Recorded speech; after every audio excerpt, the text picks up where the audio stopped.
In the fading afternoon light, the helicopter skimmed lower along the coast, following the line where the dense jungle met the beach. The last of the fishing village had flashed by beneath them 10 minutes ago. Now there was only impenetrable Costa Rican jungle, mangrove swamp, and mile after mile of desert sand.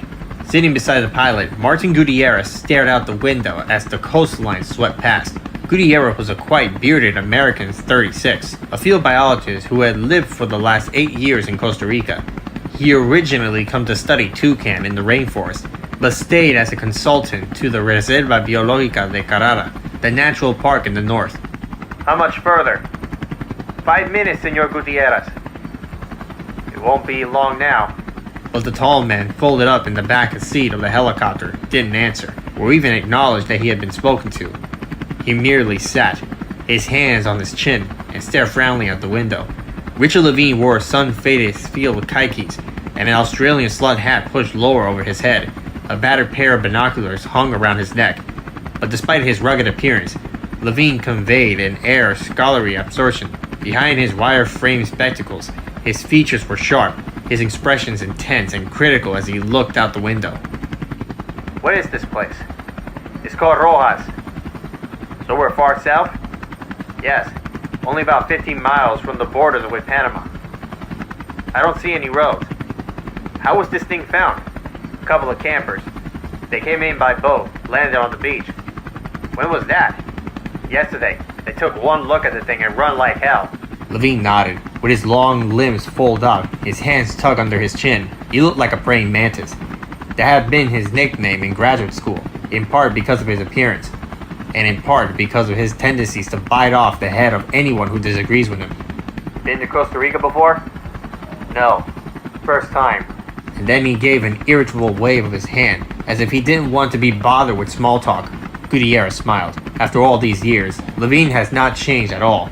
He was still one of the most brilliant and irritating men in science. The two had been fellow graduate students at Yale, until Levine quit the doctoral program to get his degree of comparative zoology instead. Levine announced that he had no interest in this kind of contemporary field research that so attracted Guitierrez, with characteristics contempts. He had once described Guitierrez's work as collecting parrot crap from around the world. The truth was that Levine, brilliant and fantastious, was drawn to the past, to the world that no longer exists, and he studies this world with obsession intensity.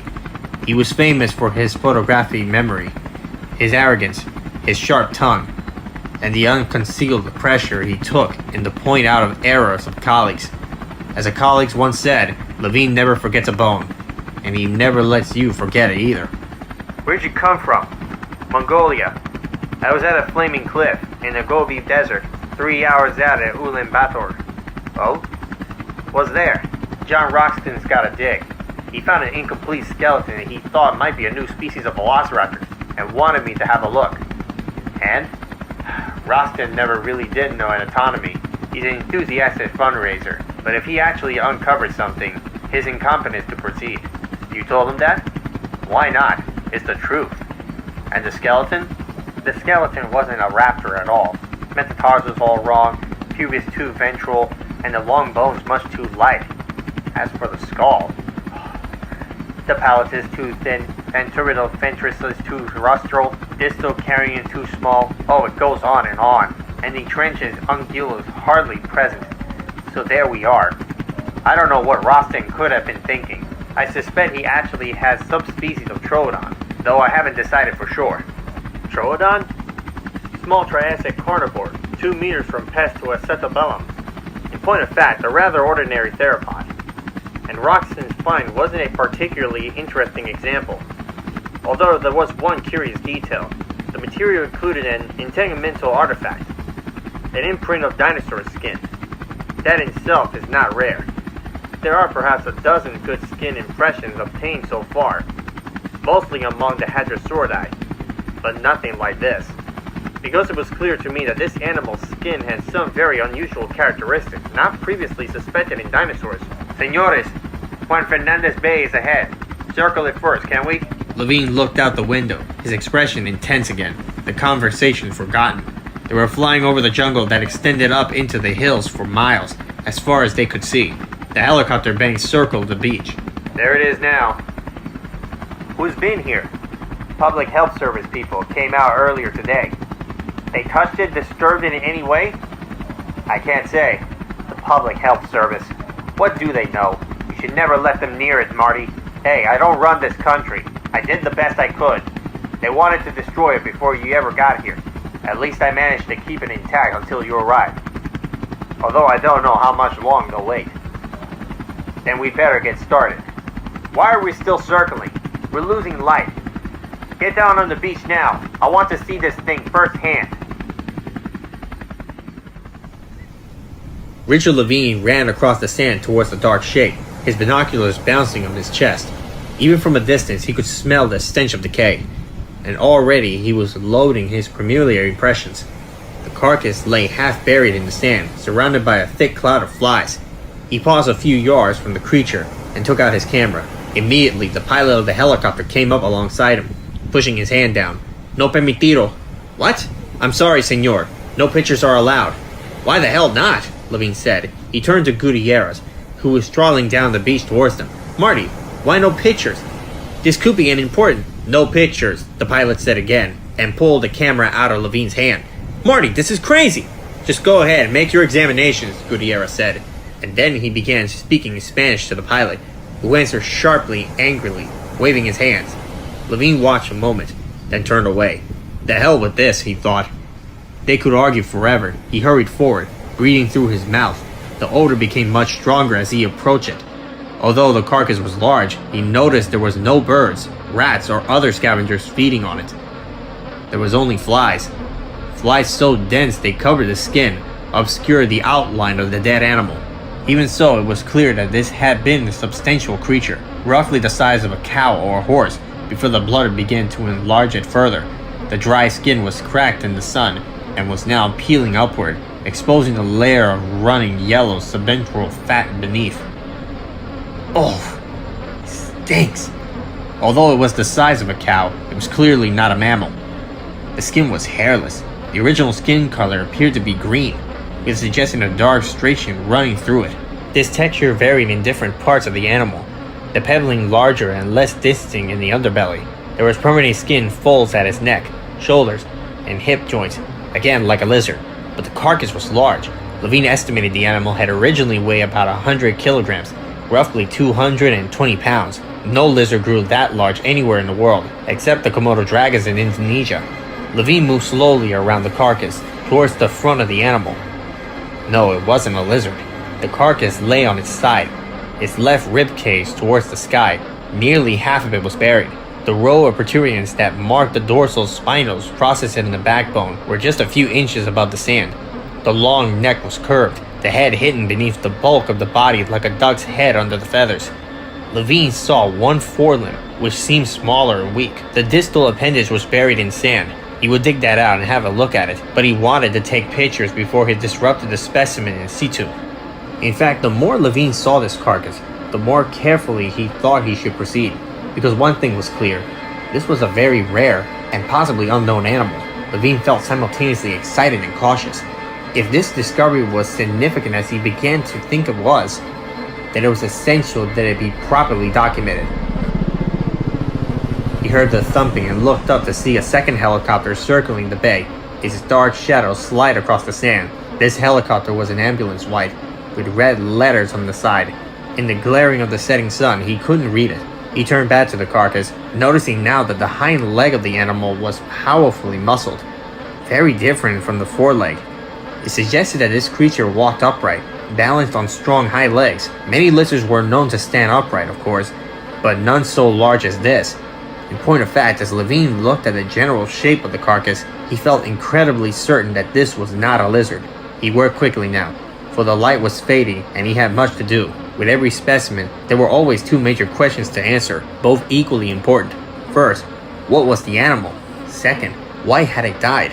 Standing by the thigh, he saw the epidermis split open, no doubt from the gaseous, sequential buildup, but as Levine looked more closely, he saw that the split was in fact a sharp gap, and that it ran deep through the femoral arteries, exposing red muscle and pale bones beneath.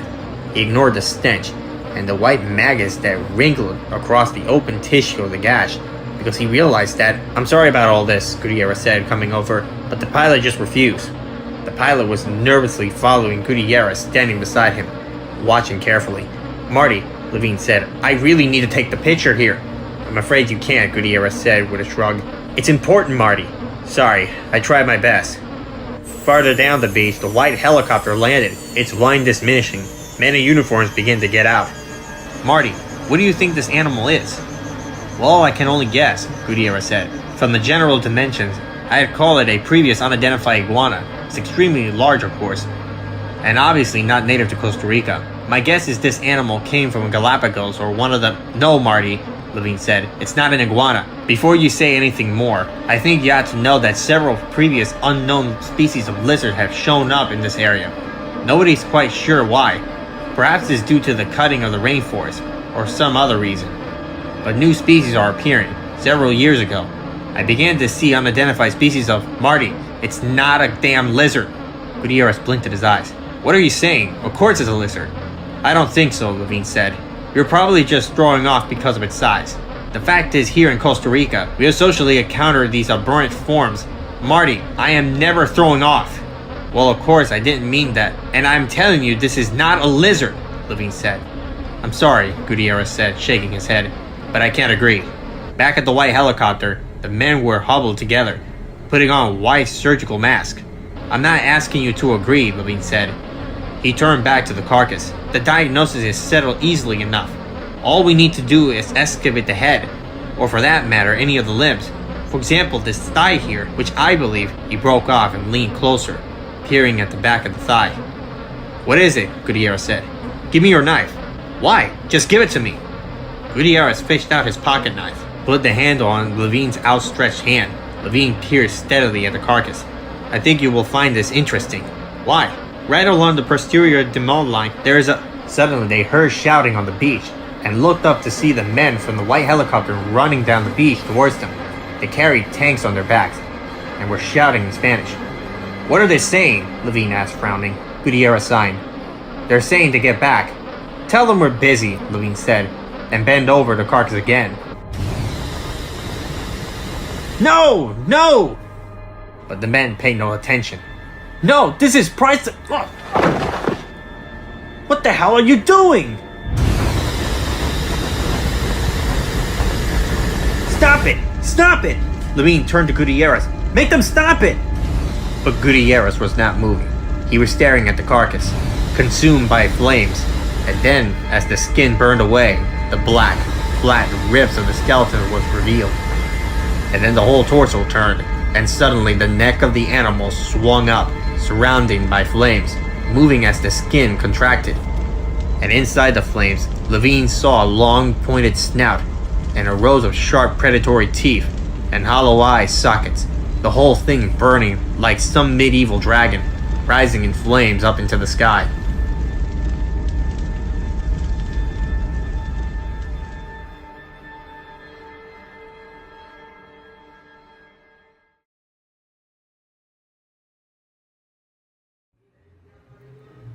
Levine sat in the bar of San Jose Airport, nursing a beer, waiting for his plane back to the States. Guitierrez sat beside him at a small table, not saying much. An awkward silence had fallen for the last few minutes. Guitierrez stared at Levine's backpack on the floor by his feet. It was specially constructed of dark green Cortex, with extra pocket on its outside of all the electronic gear. "Pretty nice pack," Guitierrez said. "Where'd you get that anyway?" "Looks like a Thorne pack." Levine sipped his beer.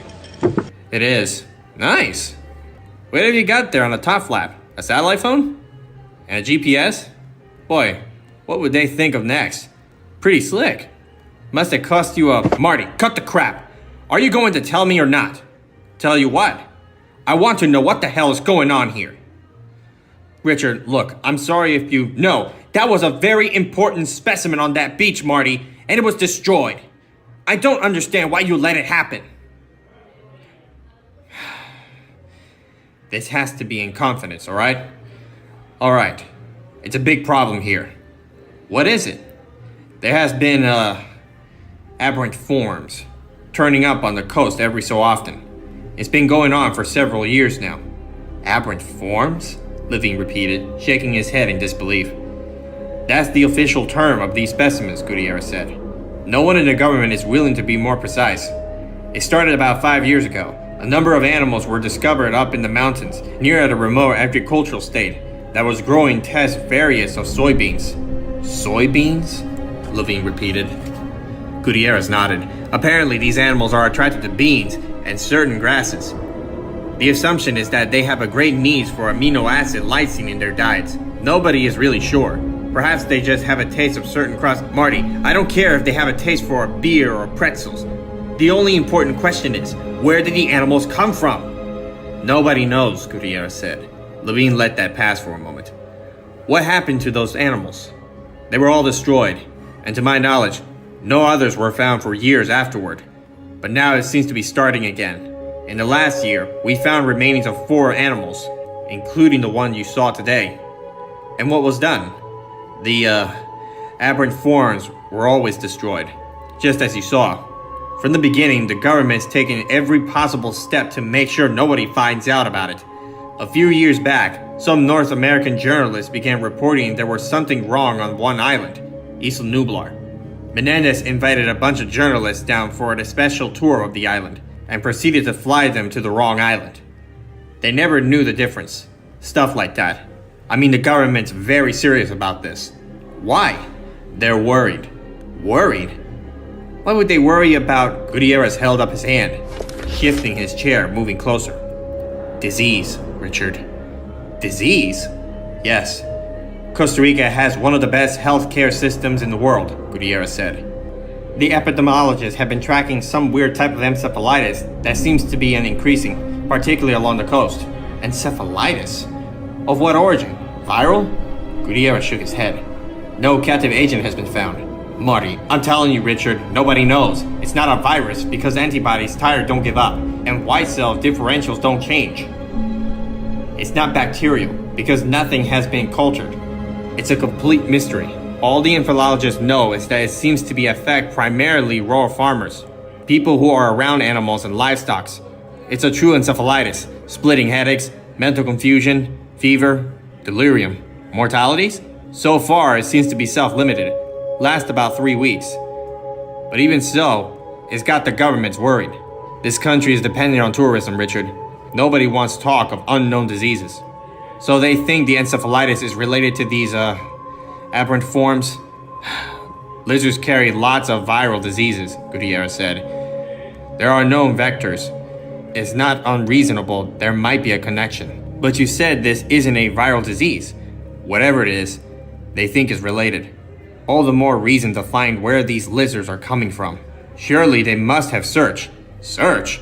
Guitierrez said with a laugh. Of course they search. They've gone all over every quarter inch of this country, again and again. They sent out dozens of search parties. I have left several myself. They have done aerial surveys. They had overflight of the jungle.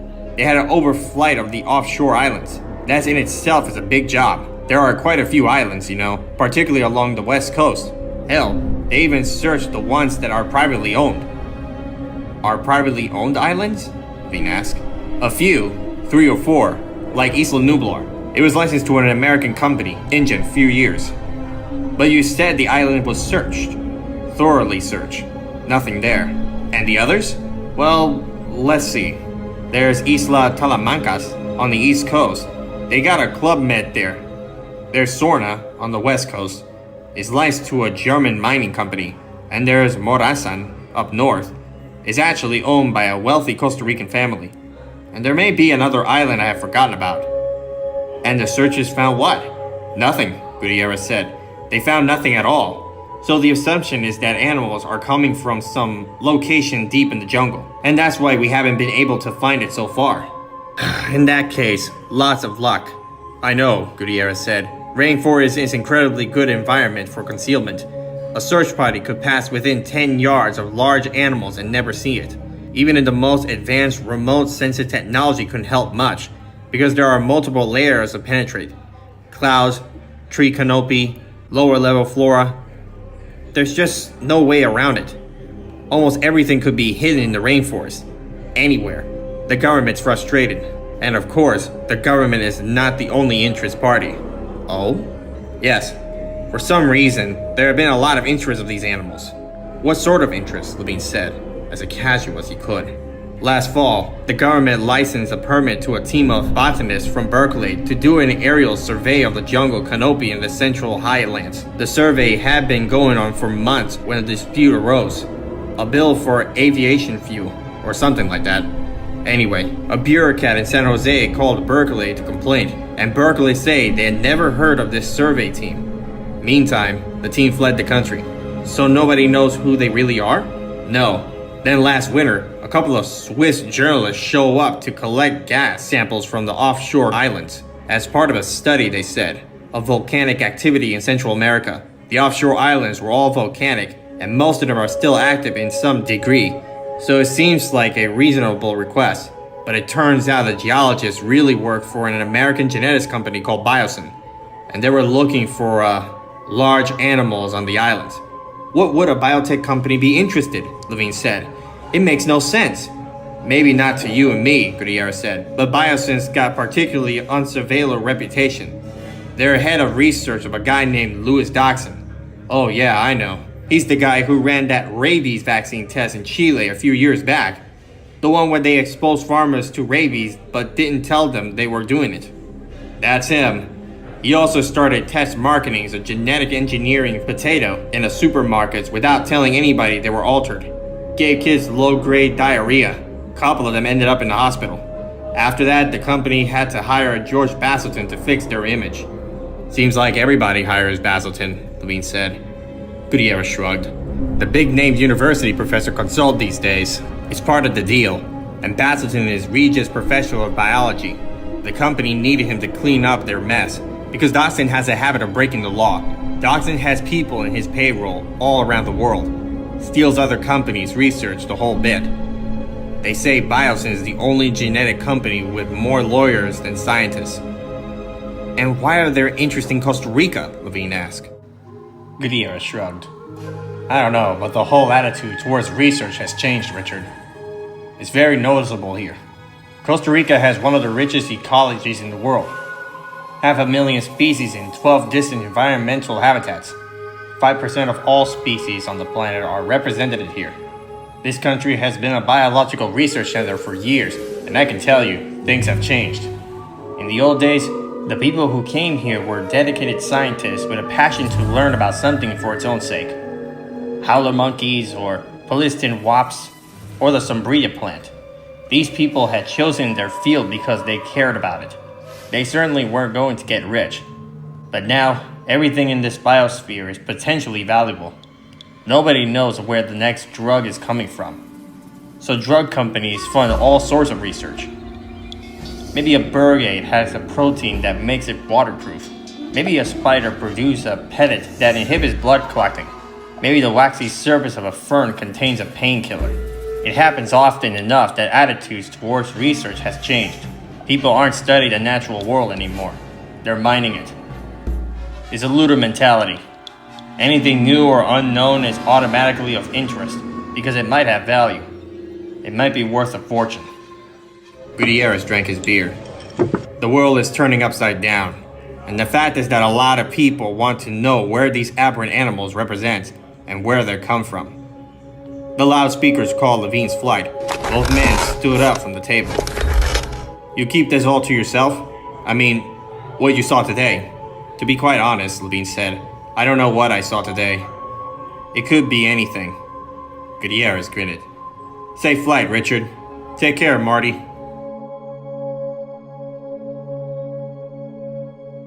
His backpack slung over his shoulder, Levine walked towards the departure lounge.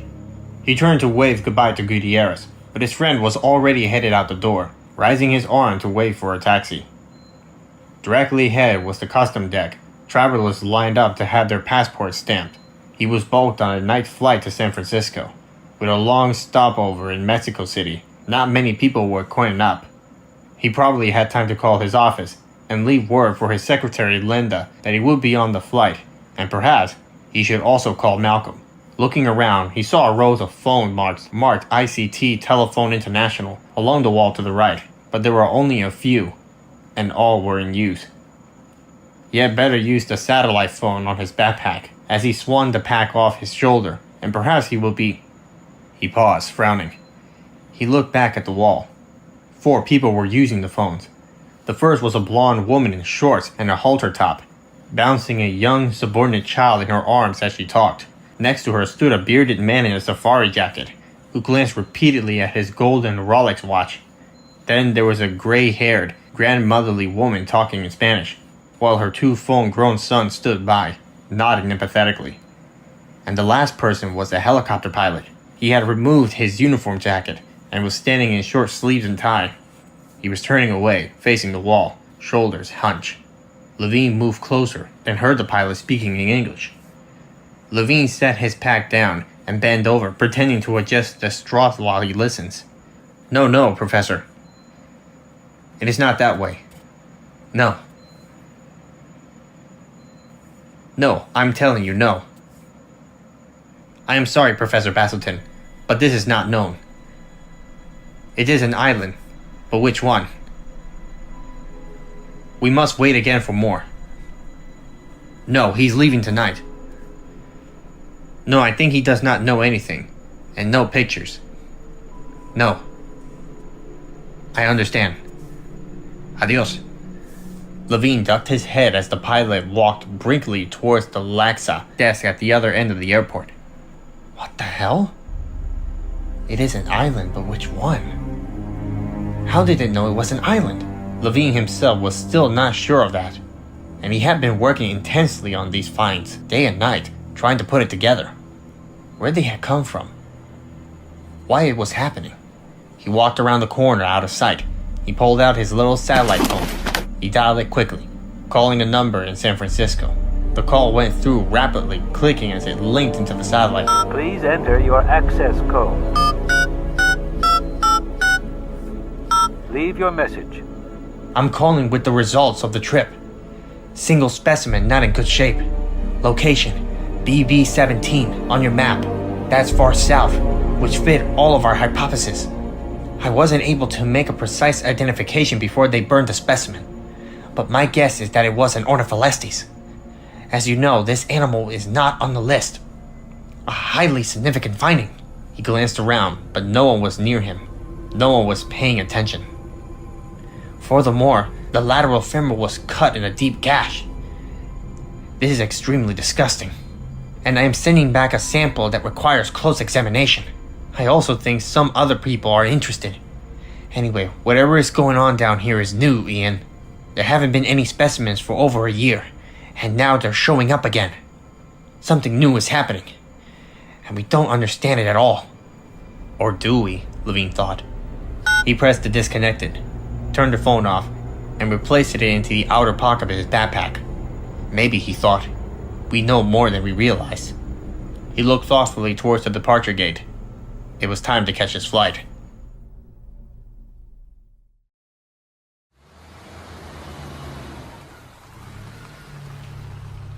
At 2 a.m., Ed James pulled into the nearest deserted parking lot of the Mary Callender's on Carter Road. The black BMW was already there, parked near the entrance. Through the windows, he could see Dachshund sitting inside a booth, his blonde features frowning. Dachshund was never in a good mood. Right now, he was talking to a heavy-set man alongside him and glanced at his watch. The heavy-set man was Basilton, the professor who appeared on television. James always felt relief whenever Basilton was there. Dachshund gave him the crease, but it was hard to imagine Basilton involved in anything shady. He turned off the ignition and twisted the rear view mirror so he could see as he buttoned his shirt collar and pulled up his tie. He glimpsed his face in the mirror. A disheveled, tired man with 2 days stole a beard. What the hell, he thought. Why shouldn't he look tired? It was in the middle of the fucking night. Dachshund always scheduled his meetings in the middle of the night, and always at this same damn Mary Callender restaurant. James never understood why. The coffee was awful. But then, there was a lot he didn't understand. He picked up the manila envelope and got out of the car, slamming the door. He headed for the entrance, shaking his head. Dachshund had been paying him for $500 a day for weeks now, to follow a bunch of scientists around. At first, James had assumed that it was some sort of industrial espionage, but none of the scientists worked for industry. They held university appointments in pretty dull fields. Like the paleobotanist Sattler, whose specializes was prehistoric pollen glands, James sat through one of her lectures at Berkeley and had barely been able to stay awake. Slit after slit of little pale spheres that looked like cotton balls. Jesus, it was boring. Certainly not worth $500 a day, he thought. He went inside, blinking the light, and walked over to the booth. He sat down, nodding to Dodson and Basilton, and raised his hands to order a coffee from the waitress. Dodson glared at him. I haven't gotten all night. Let's get started. Right, James said, lowering his hand. Fine, sure. He opened the envelope, began pulling out sheets and photos, handing them across the table to Dodson as he talked. Alan Grant, paleontologist at Montana State.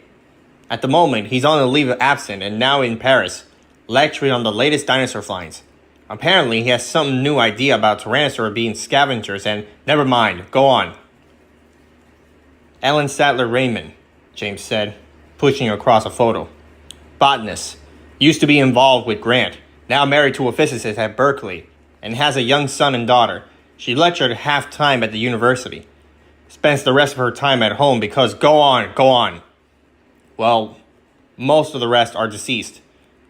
Donald Gennaro, lawyer, died of dysentery on a business trip. Dennis Nedry, integrated computer systems, also deceased. John Hammond, who started International Genetics Technologies, died while visiting the company's research facility in Costa Rica. Hammond had his grandchildren with him at the time. The kids lived with their mother back east, and anybody contacted them? Anybody from Injun? No contact. The boy started college, and the girl is prep school. An Injun filed for Chapter 11 protected after Hammond died. It's been on the courts ever since. The hard assets are finally being sold off. During the last 2 weeks, as a matter of fact. Basilton spoke for the first time. Is Site B involved in that sale? James looked blanked. Site B? Yes. Has anybody talked to you about Site B? No, I never heard of it before. What is it? If you heard anything about Site B, Basilton said, we want to know. Sitting beside Basilton in the booth, Dodson thumped through the pictures and data sheets, then tossed them aside impatiently. He looked up at James. What else you have got? That's all, Dr. Dodson. That's all? What about Malcolm? And what about Levine? Are they still friends? James consulted his notes. I'm not sure. Not sure? What do you mean you're not sure? Malcolm met Levine at Santa Fe Institute, James said. They spent time together there, a couple of years ago, but Malcolm hasn't gone back to Santa Fe recently. He's taken a visit lectureship at Berkeley in the biology department. He teaches mathematical models of evolution, and he seems to have lost contact with Levine. They have a fallout? Maybe. I was told they argued about Levine's expedition. What expedition? Dodson said, leaning forward. Levine's been planning some kind of expedition for a year or so. He ordered a special vehicles from a company called Mobile Field Systems. It's a small operation in Woodside, run by a guy named Jack Thorne. Thorne outfits jeeps and trucks for scientists doing field research. Scientists in Africa and Sichuan and Chile all swear by them. Malcolm knows about this expedition? He must. He's gone to Thorne's place occasionally, every month or so. And of course, Levine's been going there almost every day. That's how he got thrown to jail. Thrown to jail? Basilton said. Yes, James said, glancing at his notes. Let's see. February 10th, Levine was arrested for driving 120 in the 15 zone, right in front of the Woodside Junior High. The judge impounded his Ferrari, yanked his license, and gave him a community service. Basically ordered him to teach a class at the school. Basilton smiled. Richard Levine teaching junior high? I'd love to see that. He's been pretty consistent. Of course, he spent time in Woodside anyway, with Thorne. That is, until he left the country. When did he leave the country? Dodson said. 2 days ago. He went to Costa Rica. Short trip. He was due back early this morning. And where is he now? I don't know, and I'm afraid it's going to be hard to find out. Why is that? Because he was on a passenger manifest on the flight from Costa Rica. But he wasn't on the plane when it landed. My contact in Costa Rica says he checked out his hotel in San Jose before the flight and never went back. Didn't take any other flight out of the city. So, for the moment, I'm afraid that Richard Levine has disappeared. There was a long silence. Dawson sat back in the booth, hissing between his teeth. He looked at Basselton, who shook his head. Dawson very carefully picked up all the sheets of paper, tapped them on the table, making a neat stake. He slid them back into the manila envelope and handed the envelope to James. Now listen here, you stupid son of a bitch. There's only one thing I want from you now. It's very simple. Are you listening? I'm listening. Dawson leaned across the table. Find him.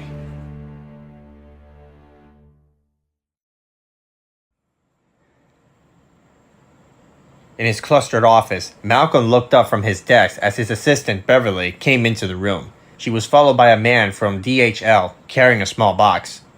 I'm sorry to disturb you, Dr. Malcolm, but you have to sign these forms. It's that sample from Costa Rican. Malcolm stood and walked across the desk.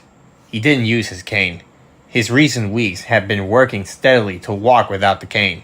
He still has an occasional pain in his leg, but he was determined to make progress. Even his physical therapist, a perpetually cheering woman named Cindy, had commended on it. Gee, after all these years, suddenly you're motivated, Dr. Malcolm? What's going on? Oh, you know, can't rely on the cane forever.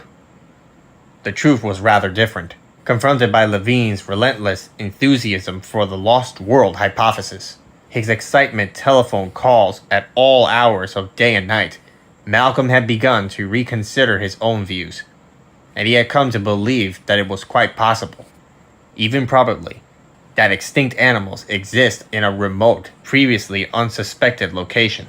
Malcolm had his own reasons for thinking so, which he had only hinted at to Levine. But the possibility of another island located was what led him to walk unaided. He wanted to prepare for the future visiting to this island, and so he had begun to make the effort day after day. He and Levine had narrowed their search down to a string of islands along the Costa Rican coast, and Levine was always very intense in his excitement, but to Malcolm it remained hypothetical. He refused to get excited until there was a hard evidence, photographs, or actual tissue samples, to demonstrate the existence of new animals, and so far Malcolm had seen nothing at all.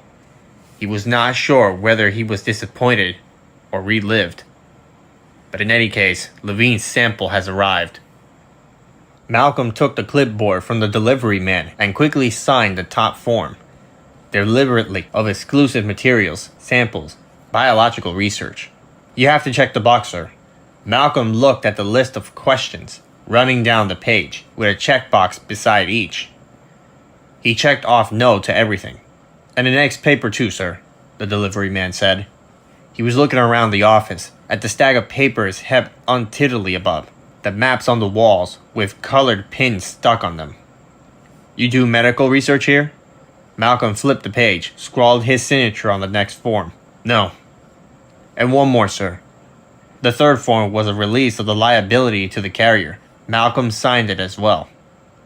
Have a good day. Immediately, Malcolm sagged, rested his weight on the edge of the desk. Still hurt? She took the specimen to the side table, pushing some papers away, and began to unwrap it. I'm okay.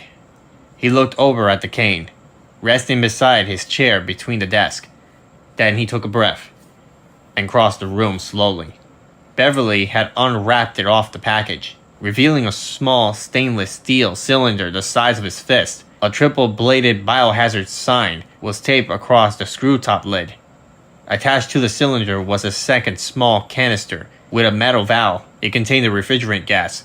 Malcolm swung the light over the cylinder. Let's see what he was so excited about. He broke the tap seal and unscrewed the lid. Peering in, he saw a plastic baggie and a sheet of paper. He upended the cylinder, dumping the contents on the table. The baggie contained a ragged piece of greenish flesh about 2 inches square, with a small green plastic tag attached to it. He held it up to the light, examined it with a magnifying glass, then set it down again.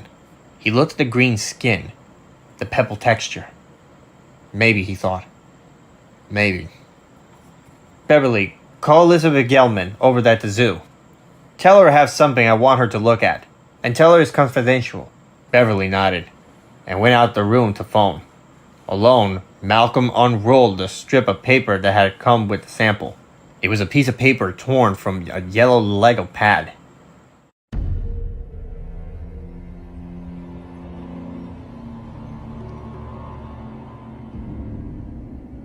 Malcolm frowned. "That son of a bitch," he thought. "Beverly, after you call Elizabeth, get Richard Levine at his office. I need to talk to him right away."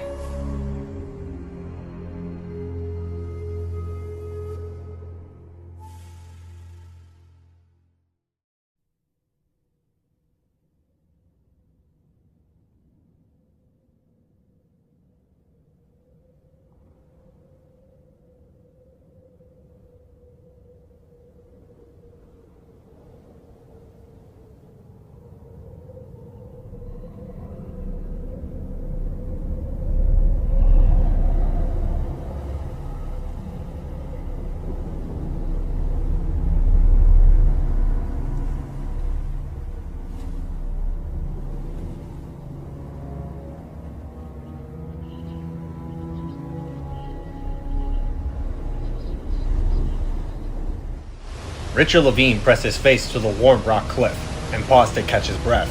500 feet below him, the ocean surged, waves thundering brightly white against the black rocks. The boat that had brought him here was already headed east again, a small white speck on the horizon. It had to return, for there was no safe harbor anywhere on this desolate, inhospitalized island. For now, they were on their own. Levine took a deep breath and looked down at Diego, 20 feet below him on the cliff face. Diego was burdened with the backpack that contained all their equipment, but he was young and strong. He smiled cheerfully and nodded his head upward. "Have courage! It isn't far now, senor." "I hope so," Levine said. When he had examined the cliff through the binoculars from the boat, this had seemed like a good place to make the ascent, but in fact, the cliff face was nearly vertical, and incredibly dangerous because the volcanic rocks were crumbling and fragile. Levine raised his arms, fingers extended upward, reaching for the next handhold. He clung to the rock. Small pebbles broke free, and his hand slipped down. He gripped again, then pulled himself upward. He was breathing hard, from exertion and fear. "Just 20 meters more, senor," Diego said encouragingly. "You can do it." "I'm sure I can," Levine muttered, considering the alternative. As he neared the top of the cliff, the wind blew harder, whistling in his ears, tugging at his clothes. It felt as if it was trying to suck him away from the rock. Looking up, he saw the dense foliage that grew right to the edge of the cliff face. Almost there, he thought. Almost there. And then, with a final heave, he pushed himself over to the top and collapsed, rolling in soft, wet ferns. Still gasping, he looked back and saw Diego came over lightly, easily. He squatted on the mossy grass and smiled. Levine turned away, staring at the huge ferns overhead, releasing the accumulated tensions of the climb in long, shortening breaths. His legs burned fiercely. But no matter. He was here. Finally. He looked at the jungle around him. It was primary forest, undisturbed by the hand of man, exactly as the satellite images had shown. Levine had been forced to rely on satellite photographs because there were no maps available of private islands such as this one. This island exists as a kind of lost world, isolated in the midst of the Pacific Ocean. Levine listened to the sound of the wind, the rustlings of the palm fronds that dripped water onto his face.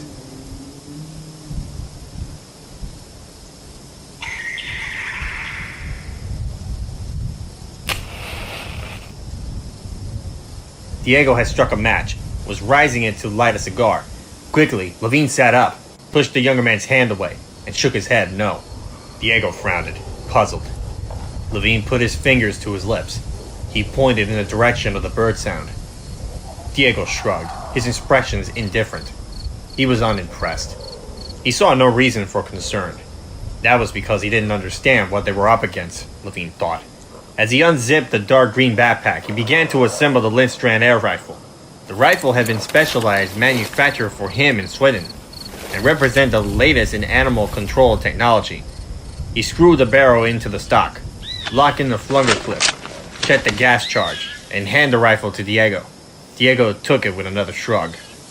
Meanwhile, Levine removed the black anointed Lindstrand pistol in his holster and plugged it around his waist. He removed the pistol, checked the safety twice, and put the pistol back in the holster. Levine got to his feet, gestured for Diego to follow him. Diego zipped the backpack and shouldered it again. The two men started down the slumping hillside, away from the cliff. Almost immediately, their clothes were soaked from the wet foliage. They were surrounded on all sides by dense jungle and could see only a few yards ahead. The fronds of the ferns were enormous, as long as broad as a man's body. The plants 20 feet tall, with rude spiky stalks. And high above the ferns, a great canopy of trees blocked most of the sunlight. They moved in darkness, silently, on damp, spongy earth. Levine paused often to consult his wrist compass. They were heading west, down the steep slump, towards the interior of the island. He knew that the island was remains of an ancient volcanic crater, eroded and decomposed by centuries of weathering. The interior terrain consisted of a series of ridges that led down to the floor of the crater. But particularly here on the eastern side, the landscape was steppe, rugged, and treacherous. The sense of isolation, of having returned to the primordial world, was palpable.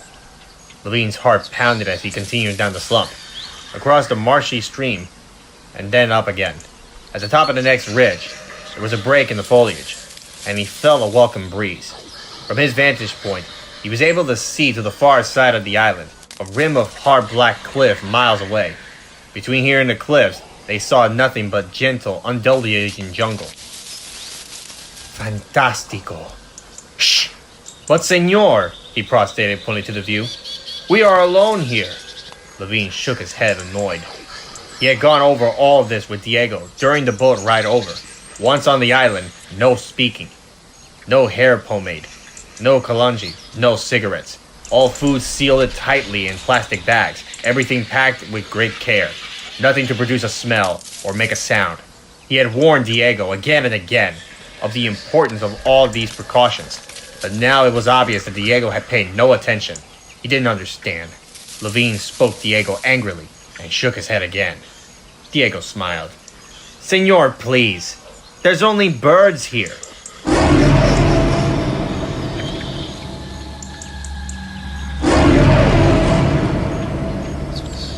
Diego's eyes widened. Levine muttered, Birds? Diego was silent. He bit his lip and stared at the forest. To the south, they saw a place where the tops of the trees began to move.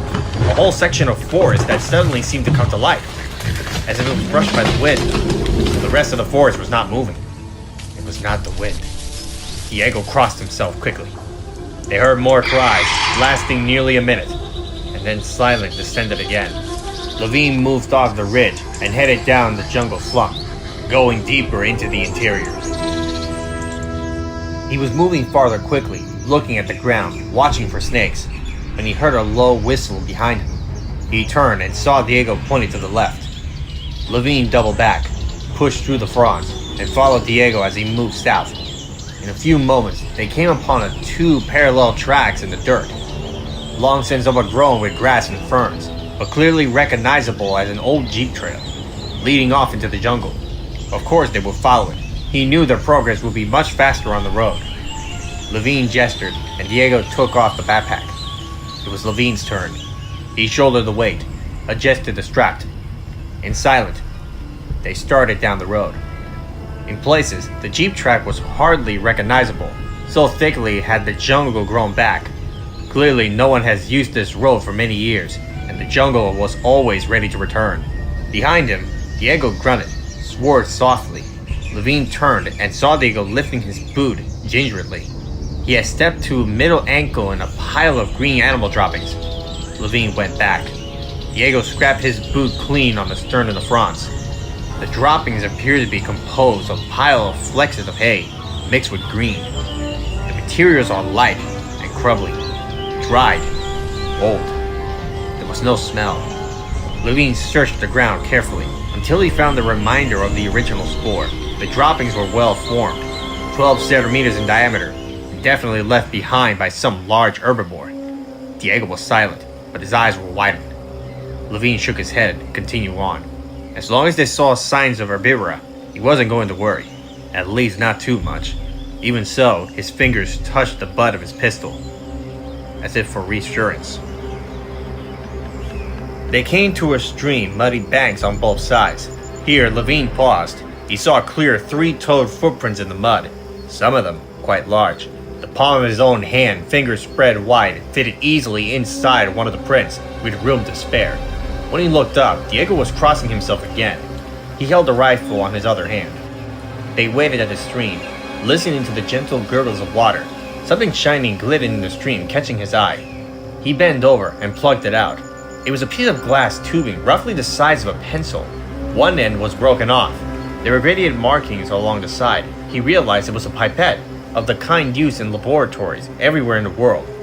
Levine held it up to the light, turning it on his fingers. It was odd. A pipette like this would imply something small and brown scurrying across the mud of the riverbank. Something about the size of a rat. Diego grunted in surprise. Then it was gone, disappearing in foliage. Levine moved forward and crouched in the mud by the stream. He peered at the footprints left by the tiny animal. The footprints were three-toed, like the tracks of a bird. He saw more three-toed tracks, including some bigger ones, which were several inches across. He had seen such prints before, in trackways such as the Purgatory River in Colorado, where the ancient shorelines were now fossilized, the dinosaur tracks frozen in stone. But these prints were in fresh mud, and they had been made by living animals. Sitting on his ankles, Levine heard a soft squeak coming from somewhere to his right. Looking over, he saw the ferns moving slightly. He stayed very still, waiting. After a moment, a small animal peeked out among the fronds. It appeared to be the size of a mouse. It had a smooth, hairless skin, and large eyes mounted high on its tiny head. It was greenish-brown in color, and it made a continuous, irritable squeaking sound at Levine, as if to drive him away. Levine stayed motionless, hardly daring to breathe. He recognized this creature, of course. It was a Moosaurus, a tiny prosauropod from the late Triassic. Skeletal remains were found only in South America. It was one of the smallest dinosaurs known. A dinosaur, he thought. Even though he had expected to see them on this island, it was still startling to be confronted by a living, breathing member of a dinosauria, especially one so small. He could not take his eyes off it. He was entranced. After all these years, after all the dusty skeletons, an actual living dinosaur. The little Moosaurus ventured farther out from the protection of the fronds. Now Levine could see that it was longer than he had thought at first. It was actually about 10 centimeters long, with a surprisingly thick tail. All told, it looked very much like a lizard. It sat upright, squinting on his hind legs on the frond. He saw the ribcage moving as the animal breathed. It waved its tiny forearms in the air at Levine and squinted repeatedly. Slowly, very slowly, Levine extended his hand. The creature squeaked again, but did not run. If anything, it seems curious, cocking its head the way very small animals do, as Levine's hand came closer. Finally, Levine's fingers touched the tip of the fronds. The Moosaurus stood on his hind legs, balancing it with his unstretched tail. Showing no signs of fear, it stepped lightly onto Levine's hand and stood in the crescent of his palm. He hardly felt the weight. It was so light. The Moosaur walked around, sniffing Levine's fingers. Levine smiled, charmed. Then suddenly, the little creature hissed an annoyance and jumped off his hand, disappearing into the palms. Levine blinked, unable to understand why.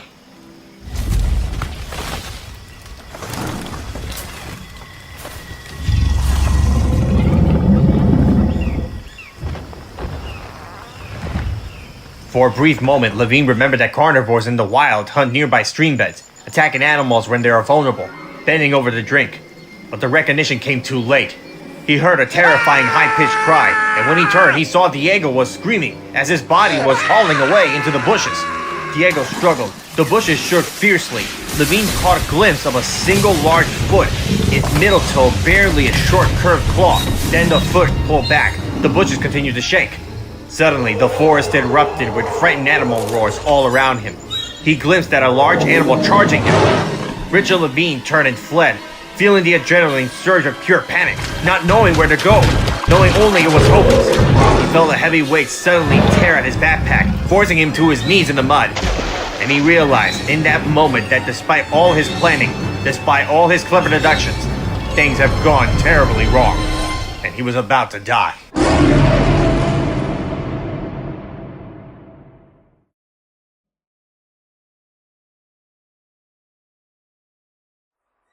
When we consider mass extinction from a meteor impact, we must ask several questions. First, are there any impact craters on our planet larger than 19 miles in diameter, which is the smallest size necessary to cause a worldwide extinction event? And second, do any craters match in time a known extinction? It turns out there are a dozen craters this large around the world, of which 5 coincidence with known extinction.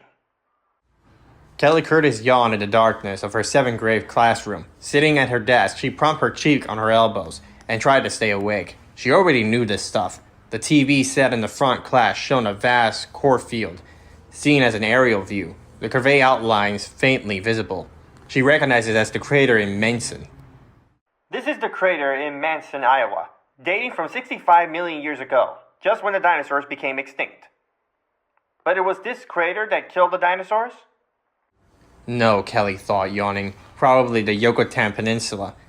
Manson was too small. We now think this crater is too small.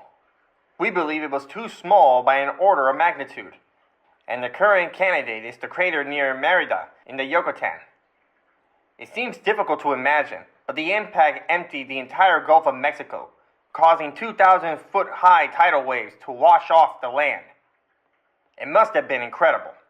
But there are disputes about this crater too, particularly concerning the meaning of cenote ring structure and the differential death rates of phytoplanktons in the ocean debates.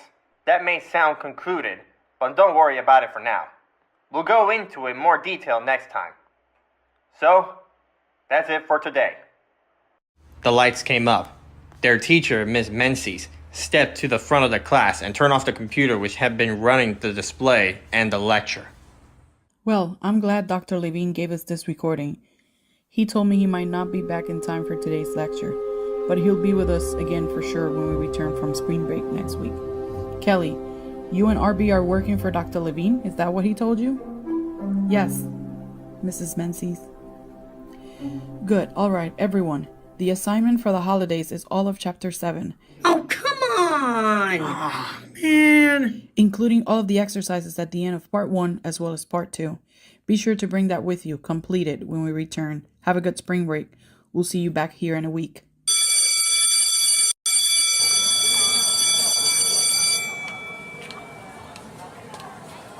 Arby drifted over to Kelly. He looked at her mournfully. Arby was a head shorter than Kelly. He was the shortest person in the class. He was also the youngest. Kelly was 13, like the other 7th graders, but Arby was only 11. He had already been skipped 2 grades because he was so smart, and there were rumors that he would be skipping again. Arby was a genius, particularly with computers. Arby put his pen in his pocket of his white button-down shirt and pushed his horn-rimmed glasses up on his nose. Arby Benton was black. Both his parents were doctors in San Jose, and they always made sure he was dressed very neatly, like a college kid or something. Kelly reflected. He would probably be in a couple of years the way he was going. Standing next to Arby, Kelly always felt awkward and gawky. Kelly had to wear her sister's old clothes, which her mother had brought from Kmart about 1,000,000 years ago. She even had to wear Emily's old Redbucks, which were so scuffed and dirty that they never came clean. Even after Kelly ran them through the washing machine, she washed and ironed all her clothes. Her mother never had time. Her mother was never even home, most of the time. Kelly looked endlessly at Arby's neatly pressed kikes, his polished penny loafers, and sighed. Still, even though she was jealous, Arby was her only real friend. The only person who thought it was okay that she was smart. Kelly worried that he'd be skipping the 9th grade, and she wouldn't see him anymore. Why isn't Dr. Levine here? I don't know. Maybe something happened. Like what? I don't know. Something. But he promised he would be here, Arby said, to take us on this field trip. It was all arranged. We got permission and everything. So, we can still go. But he should be here, Arby insisted stubbornly. Kelly had seen this behavior before. Arby was accustomed to adults being reliable. His parents were both very reliable. Kelly wasn't troubled by such ideas. Never mind, Arb. Let's just go see Dr. Thorne ourselves. You think so? Sure, why not? Arby hesitated. Maybe I should call my mom first. Why? You know she'll tell you that you have to go home. Come on, Arb, let's just go. He hesitated, still troubled. Arby may be smart, but any change in plan always bothered him. Kelly knew from experience that he would grumble and argue if she pushed for them to go along. She had to wait, while he made up his own mind. Okay, he said finally. Let's go see Thorne. Meet you in front in 5 minutes. As she went down the stairs from the second floor, the sing-song chant began again. Kelly is a brainer. Kelly is a brainer. She held her head high. It was that stupid Allison Stone and her stupid friends, standing at the bottom of the stairs, taunting her. She swept past the girls, ignoring them. Nearby, she saw Miss Enders, the hall monitor, pay no attention as usual, even though Mr. Canosa, the assistant principal, had recently made a special homeroom announcement about teasing kids. Kelly is a brainer. She's the queen of the screen, and it's gonna turn her green. Up ahead, she saw Arby waiting by the door, a bundle of gray cables in his hand. She hurried forward. Forget it. They're stupid jerk-offs. Right. I don't care anyway. I know. Just forget it. Kelly and RB going to a party. Take a bath in the math. They went outside into the sunlight. The sounds of the girls thankfully drowned in the noise of everyone going home. Yellow school buses were in the parking lot.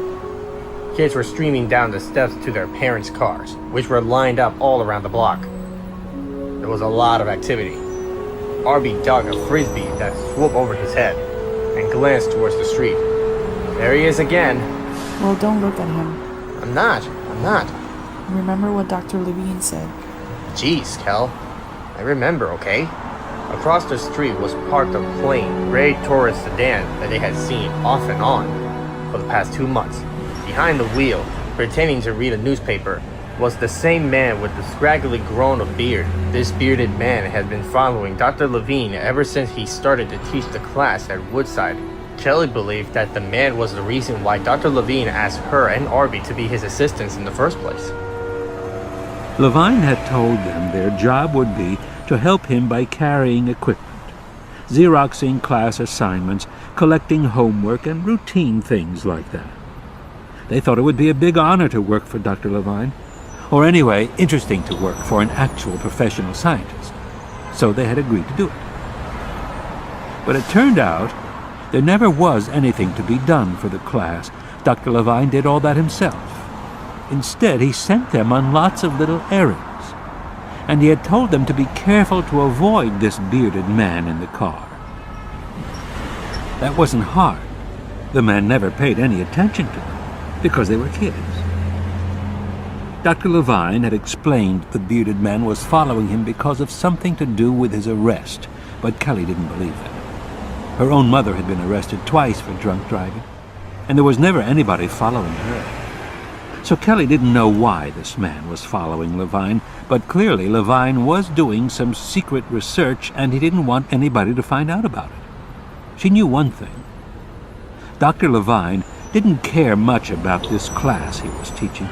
He usually gave the lecture off the top of his head.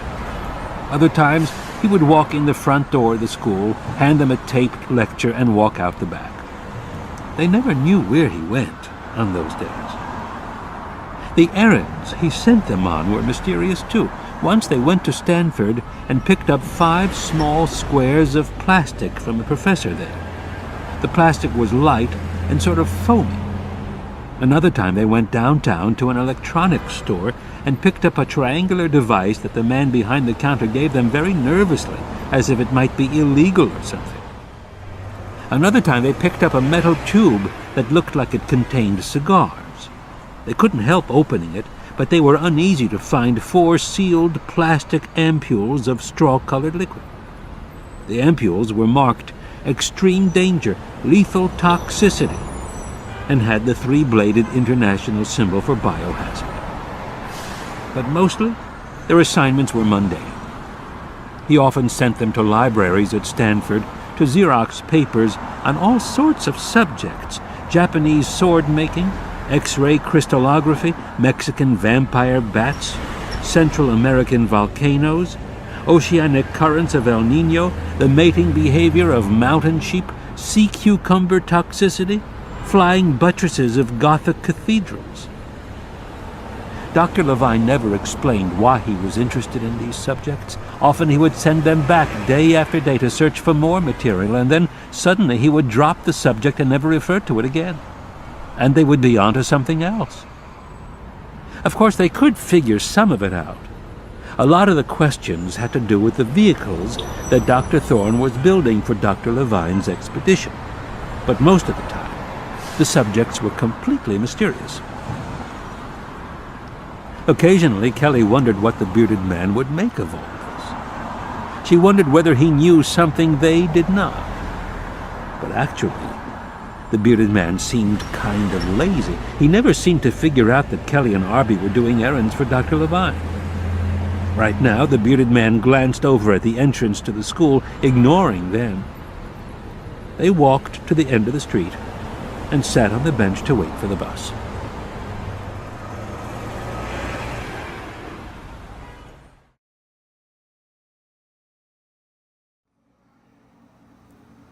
The baby snow leopard spit the bottle out and rolled over into its back, paws in the air.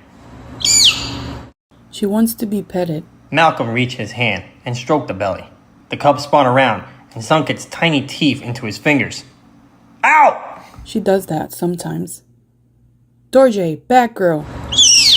Is that any way to treat our distinguished visitor? It didn't break the skin, but we should clean it anyway.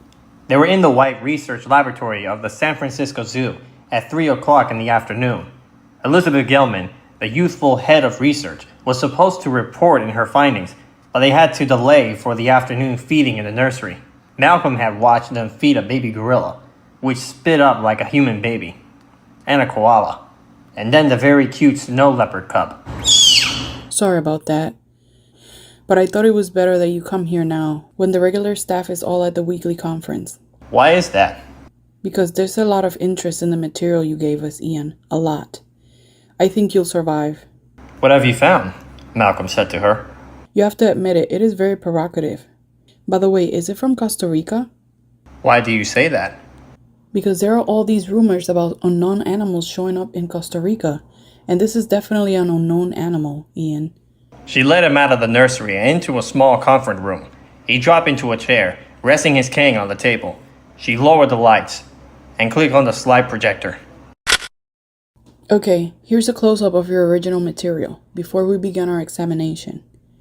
As you see, it consists of a fragment of animal tissue in a state of very advanced necrosis. The tissue measures 4 centimeters by 6 centimeters.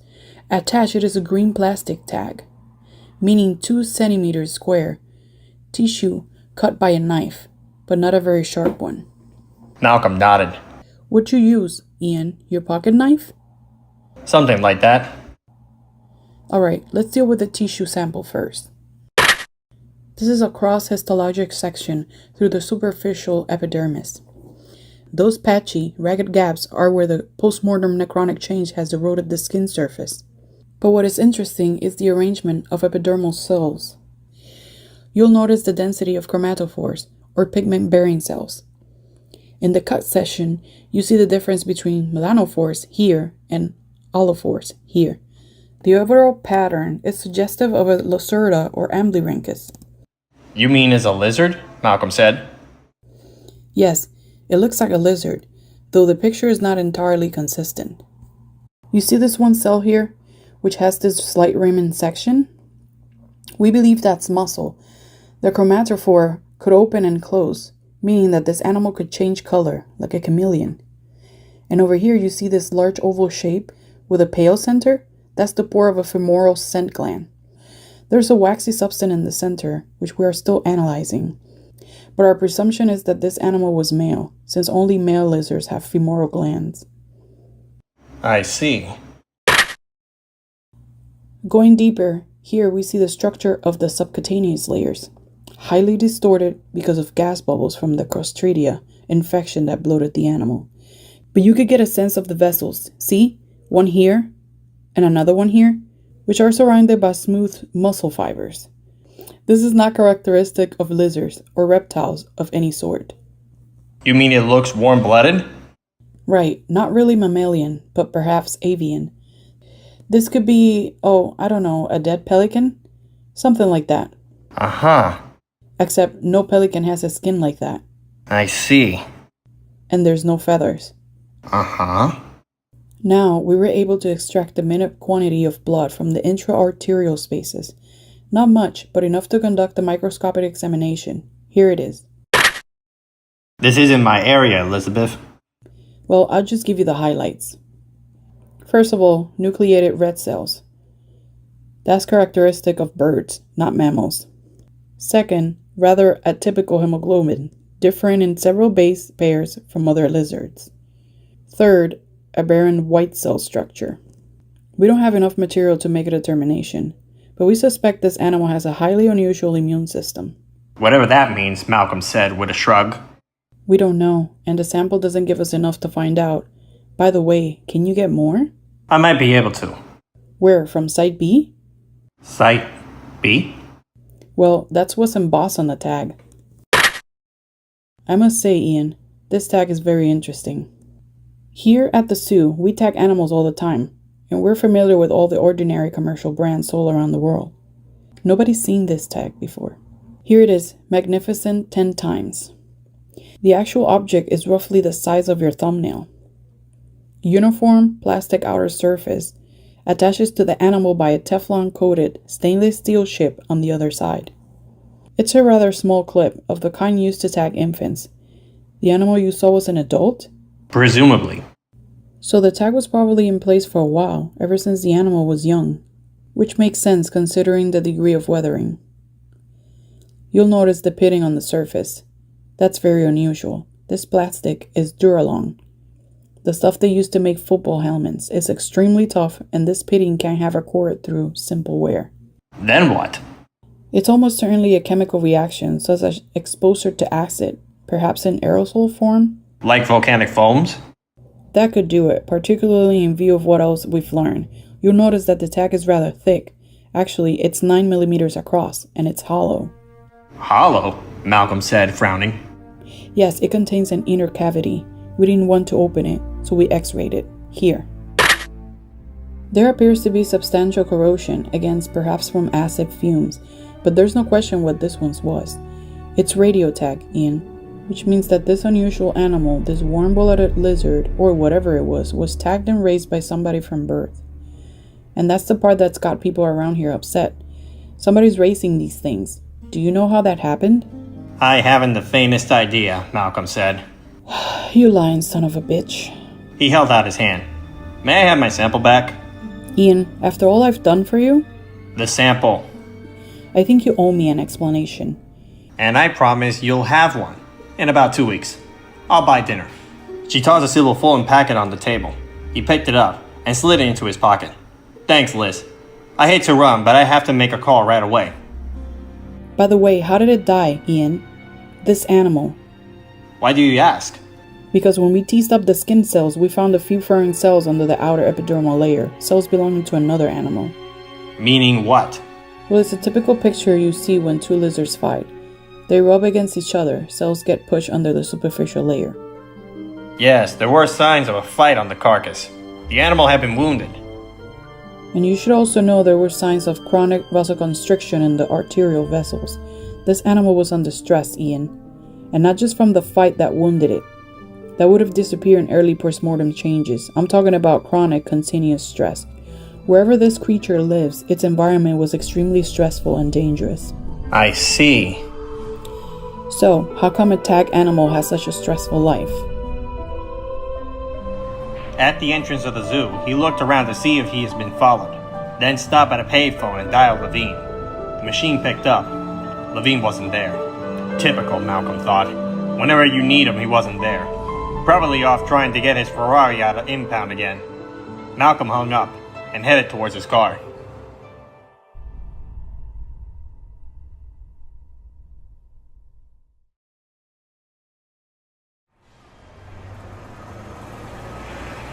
Thorne Mobile Field System was stenciled in black lettering on the large rolling metal garage door at the far end of the industrial park.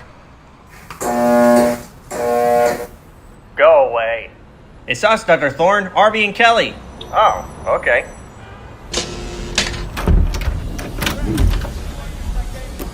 They found themselves in a large open shed. Workmen were making modifications on several vehicles. The air smelled of acetylene, engine oil, and fresh paint. Directly ahead, Kelly saw a dark green Ford Explorer with its roof cut open. Two assistants stood on ladders fitting a large, flat panel of black solar cells over the top of the car.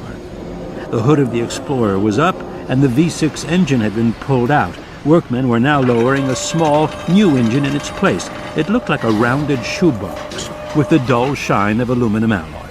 Others were bringing the wide, flat rectangle of the Hughes converter that would be mounted on top of the motor.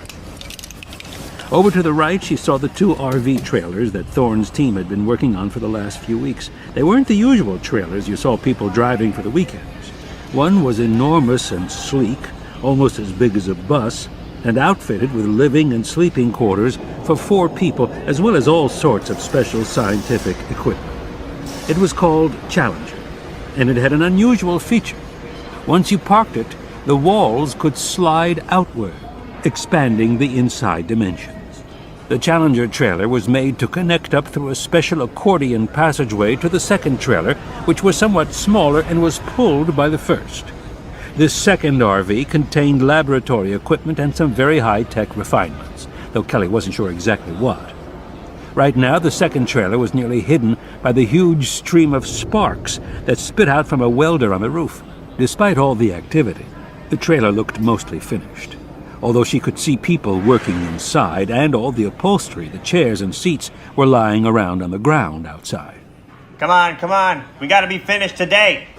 Eddie, let's go. No. Look at the plans. Henry, you can't place that strut laterally. It has to be crosswise for strength. Look at the plans. Doc Thorne was a gray-haired, barrel-chested man of 45. Except for his wire-frame glasses, he looked as he might be a retired prizefighter. It was hard for Kelly to imagine Thorne as a university professor. He was immensely strong and in continuous movement. Damn it, Henry, are you listening to me? Thorne swore again and shook his fist in the air. He turned to the kids. These guys, they're supposed to be helping me. What did I tell you? Ground it before you do anything. We got serious voltage here, guys. You're going to get fried if you're not careful. He looked back at the kids and shook his head. They just don't get it. The IUD is serious defense. IUD? Internal urine deterrent. That's what Levine calls it. It's his idea of a joke, Thorne said. Actually, I developed this system a few years back for park rangers in Yellowstone, where bears break into trailers. Flip a switch and you run 10,000 volts across the outer skin of the trailer. Whammo! Takes the fight out of the biggest bear. But that kind of voltage will blow these guys right off the trailer. And then what? I get a workman compensation suit for their stupidity. He shook his head. So, where's Levine? We don't know, Harvey said. What do you mean? Didn't he teach your class today? No, he didn't come. Thorne swore again. Well, I need him today to go over the final revisions before we do our field testing. He was supposed to be back today. Back from where? Oh, he went on one of his field trips, Thorne said. Very excited about it before he went. I outfitted him myself. Loaned him my latest field pack. Everything he could ever want in just 47 pounds. He liked it. Left last Monday, 4 days ago. For where? How should I know? Thorne said. He wouldn't tell me, and I gave up asking.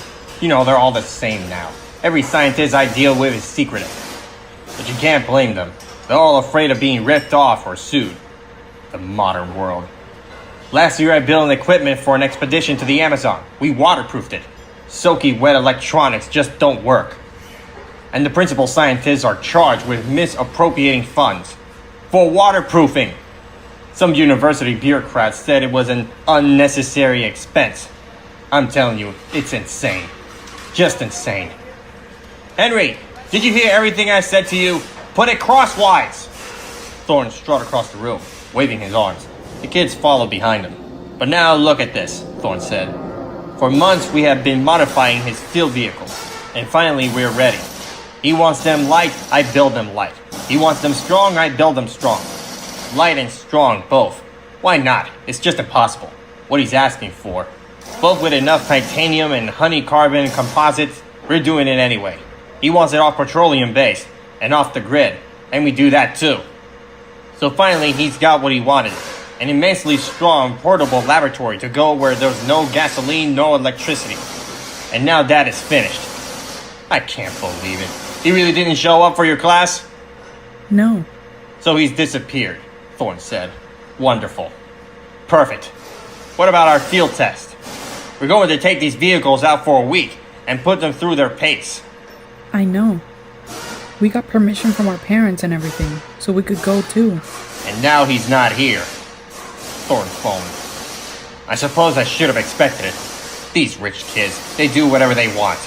A guy like Levine gives spoiled a bad name. Eddie! Damn, will you watch it? Sorry, Doc. Was back sorry I can't deform at 12,000 PSC. We had to test it. That's fine, Eddie, but don't test it when we're under it! Thorne bent to examine the cage, which was circular, constructed in inch-thick titanium alloy bars. It had survived the fall without harm. And it was light. Thorne lifted upright with one hand. It was about 6 feet high and 4 feet in diameter. It looked like an oversized bird cage, and it had a swinging door fitted with a heavy lock. What's that for? Harvey asked. Actually, it's part of that. He pointed across the room, where a workman was putting together a stake of telescoping aluminum struts. High observation platform, made to be assembled in the field. Scaffolding sets up into the rigged structure, about 15 feet high, fitted with a little shelter on top. Also collapsible. A platform to observe what? Harvey said. He didn't tell you? No. No. Well, he didn't tell me either, Thorne said, shaking his head. All I know is he wants everything immensely strong. Light and strong, light and strong. Impossible. God save me from academics. I thought you were an academic. Former academic, Thorne said at Berkeley. Now I actually make things. I don't just talk. Colleagues who knew Jack Thorne agreed that retirement marked the happiest period in his life. As a professor of applied engineering and a specialist in exotic materials, he had always demonstrated a practical focus and a love of students.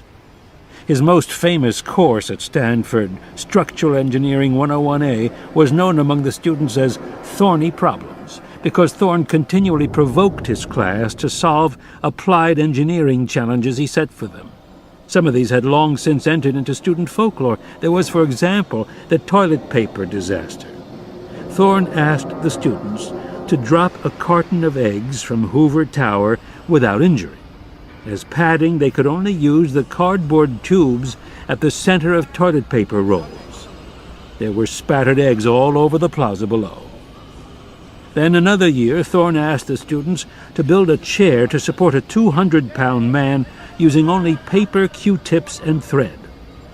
And another time, he hung the answer sheet for the final exam from the classroom ceiling and invited his students to pull it down using whatever they could make with a cardboard shoebox containing a pound of licorice and some toothpicks. When he was not in class, Thorne often served as an expert witness in legal cases involving materials engineering. He specialized in explosions, crashed airplanes, collapsed buildings, and other disasters. These forays into the real world sharpened his view that scientists needed the widest possible education. He used to say, "How can you design for people if you don't know history or psychology? You can't. Because your mathematical formulas may be perfect, but the people will screw it up. And if that happens, it means you screwed it up." He peppered his lectures with quotations from Plato, Chaka Zulu, Emerson, and Chuang Tzu. But as a professor who was popular with his students, and who advocated general education, Thorne found himself swimming against the tide. The academic world was marching toward ever more specialized knowledge, expressed in ever more dense jargon. In this climate, being liked by your students was a sign of shallowness, and interest in real-world problems was proof of intellectual poverty and a distressing indifference to theory. But in the end, it was his fondness for Chuang Tzu that pushed him out the door. In a departmental meeting, one of his colleagues got up and announced that some mythical Chinese bullshitter means fuck all for engineering. Thorne took early retirement a month later, and soon after started his own company. He enjoyed his work thoroughly, but he missed contact with the students, which was why he liked Levine's two youthful assistants. These kids were smart, they were enthusiastic, and they were young enough so that the schools hadn't destroyed all their interest in learning. They could still actually use their brains, which in Thorne's view was a sure sign they hadn't yet completed a formal education. Jerry! Thorne bellowed to one of the welders on the RVs. Ballast distrust on both sides! Remember the crash test! Thorne pointed to a video monitor set on the floor, which showed a computer image of the RV crashing into a barrier. First it crashed end-on, then it crashed sideways, then it rolled and crashed again. Each time the vehicle survived with very little damage. The computer program had been developed by the auto companies and then discarded. Thorne acquired it and modified it. Of course the auto companies discarded it. It's a good idea. Don't want any good ideas coming out of a big company. Might lead to a good product. Using this computer, we have crashed these vehicles 10,000 times. Designing, crashing, modifying, crashing again. No theories, just actual testing. The way it ought to be. Thorne's dislike of theory was legendary. In his view, a theory was nothing more than a substitute for experience put forth by someone who didn't know what he was talking about. And now look, Jerry, why do we do all these simulations if you guys aren't going to follow the plans? Is everybody brain dead around here? Sorry, Doc. Don't be sorry, be right. Well, we're massively overbuilt anyway. Oh, is that your decision? You're the designer now? Just follow the plans. Arby trotted alongside Thorne. I'm worried about Dr. Levine. Really? I'm not. But he's always been reliable and very well organized. That's true, Thorne said. He's also completely impulsive and does whatever he feels like. Maybe so, Arby said. But I don't think he'd be missing without a good reason. I'm afraid he might be in trouble.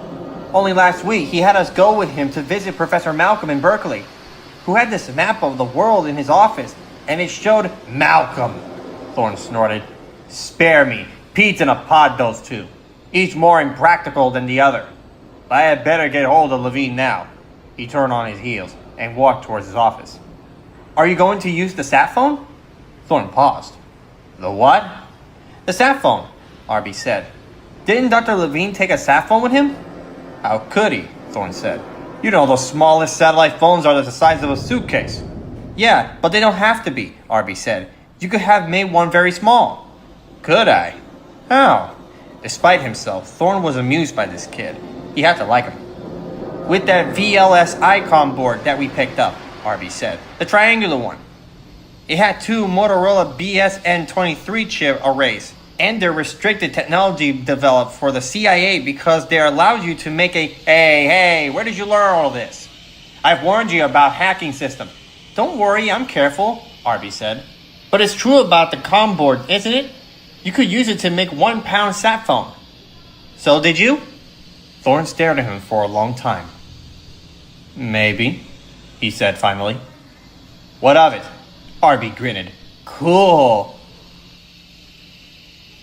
Thorne's small office was located in a corner of the shed. Inside, the walls were plastered with blueprints, ordered forms and clipboards, and three-dimensional cutaway computer drawings. Electronic components, equipment catalogs, and stacks of faxes were scattered across his desk. Thorne rummaged through them and finally came up with a small gray handheld telephone. Here we are. He held it up for Arby to see. Pretty good, huh? Designed it myself. It looks just like a cellular phone. Yes, but it's not. A cellular phone uses a grid in place. A satellite phone links directly to communication satellites in space. With one of these, I can talk anywhere in the world. Used to be. They needed a 3-foot dish. Then it was 1-foot dish. Now no dish at all. Just a handset. Not bad, if I say so myself. Let's see if he's answering. He pushed the speakerphone. They hear the call dial through the hissing static. Knowing Richard, he probably just missed his plane, or forgot that he was supposed to be back here today for final approvals. And we're pretty much finished here. When you see we're down to the exterior struts and the upholstery, the fact is, we're done. He's going to hold us up. It's very inconsiderate of him. The phone rang, repeatedly, electronic beeps. If I can't get through to him, I'll try Sarah Harding. Sarah Harding? Who's Sarah Harding? Only the most famous young animal behaviorist in the world, Arb. Sarah Harding was one of Kelly's personal heroes. Kelly had read every article she could about her. Sarah Harding had been a poor scholarship student at the University of Chicago, but now, at 33, she was an assistant professor at Princeton. She was beautiful and independent, a rebel who went her own way. She had chosen the life of a scientist in the field, living alone in Africa where she studied lions and hyenas. She was famously tough. Once when her Land Rover broke down, she walked 20 miles across the savannah all by herself, driving away lions by throwing rocks at them. In photographs, Sarah was usually posed in shorts and a khaki shirt, with binoculars around her neck, next to a Land Rover. With her short, dark hair and her strong, muscular body, she looked rugged but glamorous at the same time. At least, that was how she appeared to Kelly, who always studied the pictures intently, taking in every detail. Never heard of her, Arby said. Spending too much time with computers, Arby? No. Kelly saw Arby's shoulder hunch, and he sort of withdrew into himself, the way he always did when he felt criticized. Animal behaviorist? That's right, Thorne said. I know Levine's talked to her several times in the last few weeks. She's helping him with all this equipment when it finally goes into the field. Or advising him. Or something. Or maybe the connection is with Malcolm. After all, she was in love with Malcolm. I don't believe it. Maybe he was in love with her. Thorne looked at her. You've met her? No, but I know about her. I see. Thorne said no more. He could see all the signs of hero worship, and he approved. A girl could do worse than admire Sarah Harding. At least she wasn't an idol or a rock star. In fact, it was refreshing for a kid to admire somebody who actually tried to advise knowledge.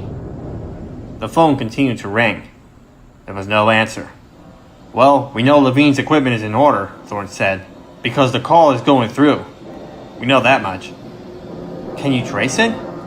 Unfortunately, no. If we keep this up, we'll probably drain the field battery, which means there was a click and they heard a man's voice, remarkably distant and clear. Levine! Okay, good. He's there, Thorne said, nodding. He pushed the button on his handset. Richard, it's Doc Thorne. Hello? Hello? It's Levine here. Thorne pressed the button on his phone. Richard, it's Thorne. Do you read me? Hello? Hello? Richard, you have to press the T button for transmit. Over. Hello? This is Levine. Hello? Thorne shook his head in disgust. Obviously, he doesn't know how to work it. Damn! I went over it very carefully with him. Of course, he wasn't paying attention. Geniuses never pay attention. They think they know everything. These things aren't toys. He pushed the send button. Richard, listen to me. You must push the T in order to... This is Levine. Hello? Levine. Please, I need help. If you can hear me, send help. Listen, I'm on the island. I managed to get here all right, but... Uh-oh. What is it? Harvey said, leaning forward. We're losing him. Why? Battery's going fast. Damn. Richard, where are you? Dead already. Situation got... Now, very serious. Don't know if you can hear me, but if you get help... Richard, tell us where you are. The phone hissed. The transmission's getting steadily worse. Have me surrounded and vicious and smelled especially nice. What is he talking about? Harvey said. To injury. Can't. Not longer. Please. And then there was a final fading hiss. And suddenly the phone went dead. Thorne clicked off his own handset and turned off the speakerphone. He turned to the kids, who were both pale. We had to find them right away.